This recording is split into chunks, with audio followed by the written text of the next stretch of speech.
Herkese merhaba. SwiftToken ön satışından yapmış olduğunuz alım işleminin fişini Transaction'da görebilirsiniz. 28 numaralı fişin bedeli olan 19 dolarlık ödemeyi ben cüzdan üzerine nasıl yapılabileceğini şimdi burada göstereceğim. Pay kısmına tıkladığınız zaman buradan cüzdan adresimizi tekrar kopyalayabilirsiniz. Yani cüzdan adresimizi daha önce tamamını almadıysanız Pay'e tıklayın ve şuradan cüzdan adresini kopyalayın.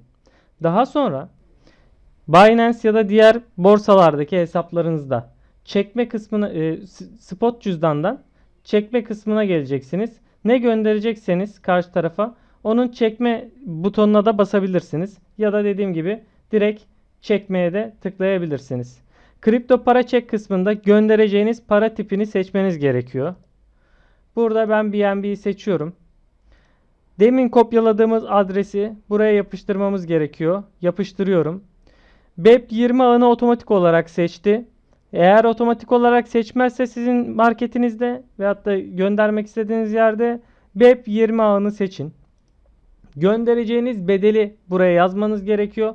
Bu bedeli de yine Transaction'da görebilirsiniz. 0,05 BNB göndermem gerekiyormuş yaklaşık olarak. Ben burada 0,051 BNB'yi çekme işlemini yapıyorum.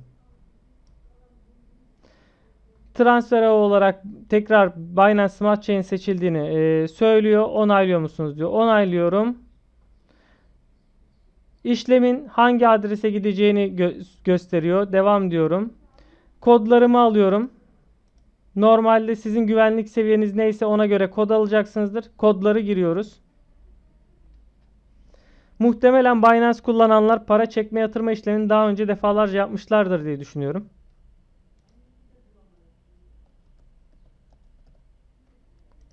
Elektronik posta kodumuzu da yazalım.